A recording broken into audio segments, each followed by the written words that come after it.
샬롬, 이동춘 목사입니다. 오늘도 여러분의 삶이 주님의 평안으로 가득하시길 기원하며 하나님의 말씀을 나누겠습니다.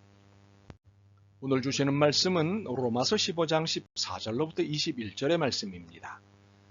이 말씀 중에 16절 한 절을 읽겠습니다. 이 은혜는 곧 나로 이방인을 위하여 그리스도 예수의 일꾼이 되어 하나님의 복음의 제사장 직분을 하게 하사 이방인을 제물로 드리는 것이 성령 안에서 거룩하게 되어 받으실 만하게 하려 하심이라. 아멘. 로마서 15장 14절로부터 21절 말씀을 본문으로 은혜 받음과 사명 확인이라는 제목으로 말씀을 나누도록 하겠습니다. 세계사와 인간사에 있어 하나님은 주연이시고 인간은 조연입니다. 성경은 이것을 수없이 반복해서 말씀하고 있고 칼빈은 이 사실을 하나님의 주권과 신인협력이라는 말로 정리하였습니다.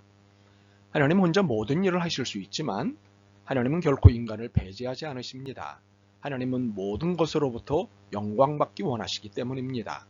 하나님이 스포트라이트를 받으시는 건 당연합니다만 그 스포트라이트를 받으시게 하는 건 우리 인간의 몫입니다. 이것이 인간의 역할론입니다. 본문에서 바울은 자신의 이러한 역할론을 그리스도 예수의 일꾼, 나를 통하여 역사하심이라는 말로 표현하였습니다. 그리스도 예수의 일꾼이라는 말은 일꾼의 소유주가 예수님이라는 것과 일꾼의 임무는 예수님을 위하여 일하는 것이라는 두 가지 의미를 담고 있습니다. 그리고 나를 통하여 역사하심이라는 말은 내가 하나님의 도구라는 것과 하나님이 나를 사용하여 역사하신다는 것의 의미를 담고 있습니다. 그래서 이 모든 것을 종합해보면 나는 하나님께 속한 주체적 청직이라는 사실을 알 수 있습니다. 물론 나의 생명줄과 사명줄은 하나님께 있습니다. 그러나 나는 자발적 태도로 주님의 사명을 감당하는 자요. 이를 통해 하나님이 영광을 받으시는 존재입니다. 이것이 우리의 영적 존재성입니다. 이러한 영적 존재성에 의해 바울은 자신이 이방인을 위하여 하나님의 복음의 제사장 직분을 감당하였노라고 고백합니다. 물론 이 직분이 바울 자신이 개발한 직분은 아닙니다. 16절에 제사장 직분을 하게 하사라는 말은 하나님이 바울에게 이 직분을 맡기셨다, 이 직분을 하게 하셨다는 뜻입니다. 그러나 17절과 18절에서 내가 그리스도 예수 안에서 하나님의 일에 대하여 자랑하는 것이 있거니와 그리스도께서 이방인들을 순종하게 하기 위하여 나를 통하여 역사하신 것이라는 고백을 주목해 봅시다. 이 고백은 직분에 대한 역할만큼은 주체적으로 할 수 있었다는 것입니다. 이는 자율적 책임하에 있는 하나님의 일꾼이라는 뜻입니다. 이렇게 바울처럼 우리도 하나님의 일꾼입니다. 1차적 소명자는 예외 없이 2차적 소명자가 되기 때문입니다. 하나님이 우리를 자녀로 부르신 것은 1차적 소명입니다. 그리고 자녀로 부르신 우리에게 하나님의 일을 각각 맡기셨는데 이것은 2차적 소명입니다. 2차적 소명은 1차적 소명에 뒤따르는 자연스러운 소명입니다. 그렇게 우리는 모두가 하나님의 일꾼이라는 사실입니다. 또한 우리는 바울과 마찬가지로 이방인을 위한 복음의 제사장입니다. 하나님은 우리 모두에게 복음 증거자라는 지상대의 명령을 하달하셨습니다. 마태복음 18장 19절로부터 20절입니다. 너희는 가서 모든 민족으로 제자를 삼아 아버지와 아들과 성령의 이름으로 세례를 베풀고 내가 너희에게 분부한 모든 것을 가르쳐 지키게 하라. 이 명령에는 예외도 열애도 없습니다. 오직 순종이냐 불순종이냐만 있을 뿐입니다. 일꾼에게 요구되는 1차적 덕목은 순종입니다. 그렇게 순종하지 않는 일꾼은 고용할 이유가 없습니다. 자기 멋대로 하겠다는 일꾼을 채용하고 월급을 줄 고용주는 없습니다. 하나님도 마찬가지이십니다. 오히려 더 엄격하시고 원칙적이십니다. 바울은 이것을 디모데후서 2장 4절과 5절에서 비유로 설명하였습니다. 병사로 복무하는 자는 자기 생활에 얽매이는 자가 하나도 없나니 이는 병사로 모집한 자를 기쁘게 하려 함이라. 경계하는 자가 법대로 경계하지 아니하면 승리자의 관을 얻지 못할 것이며 병사는 자기 생활에 얽매일 수도 없고 경기자는 자기 법대로 하지 않습니다. 규칙에 따라 하는 것입니다. 그러므로 복음의 제사장으로서의 생활에 대해 순종 여부를 놓고 고민한다는 것은 있을 수 없습니다. 모든 이에게 복음을 전하는 삶은 당연한 삶입니다. 환경 탓, 성격 탓, 시간 탓, 능력 탓을 해서는 안 됩니다. 그래서 예수님께서 하신 말씀이 있습니다. 마가복음 9장 23절입니다. 할 수 있거든이 무슨 말이냐? 믿는 자에게는 능치 못할 일이 없느니라. 이 말씀은 귀신 들린 아이의 아비가 예수님께 할 수만 있다면 자식을 고쳐달라고 청원했을 때 하신 말씀입니다. 아이의 아비는 환경을 탓하고 능력을 탓했습니다. 이 하신 말씀입니다. 믿는 자에게는 능치 못할 일이 없느니라. 우리가 믿는 하나님은 창조자요, 구원자요, 전능자이십니다. 그러므로 무엇을 시키시든 걱정할 것이 없습니다. 오직 내 책임만 다하면 됩니다. 내 책임은 순종뿐입니다. 전도하라 명령하셨습니다. 이것 또한 하나님의 책임하에 진행되는 것입니다.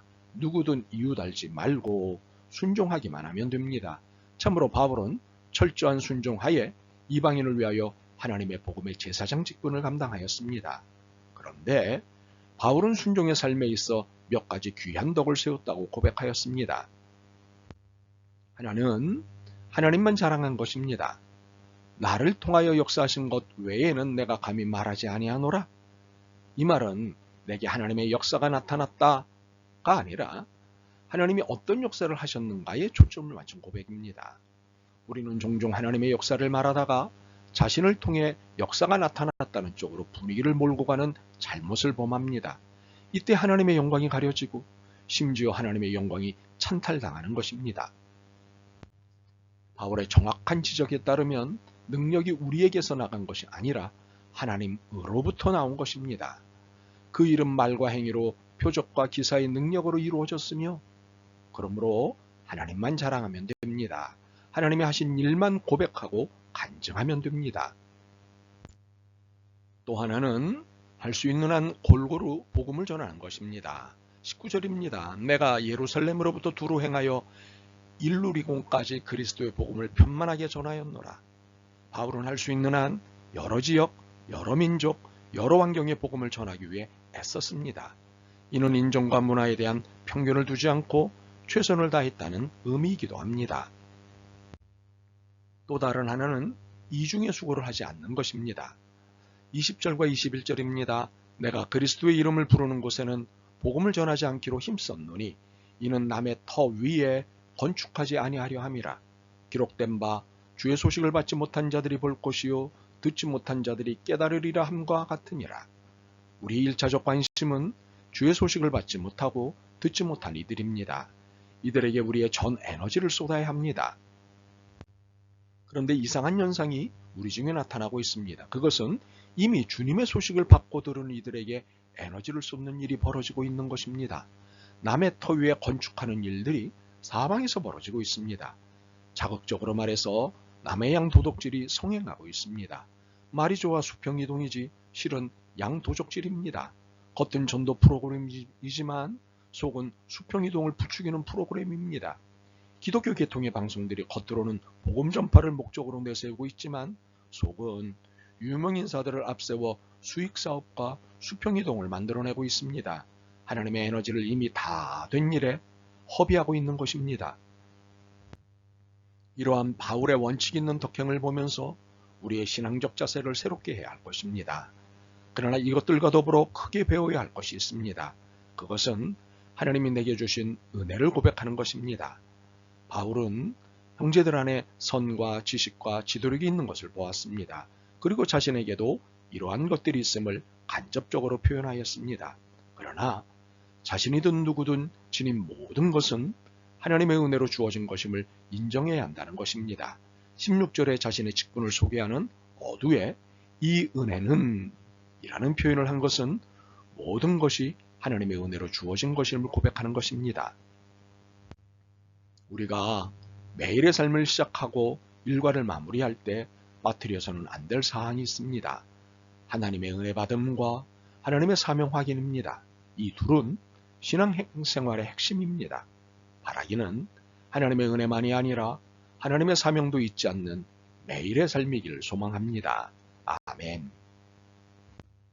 주님, 저희에게 거룩한 사명을 주셨음을 깨닫습니다. 이 귀한 사명에 게으르거나 핑계를 대지 않게 마음과 영혼을 붙잡아 주옵소서. 오직 주님을 위한 일꾼으로 충성하고 순종하게 힘과 믿음을 주옵소서.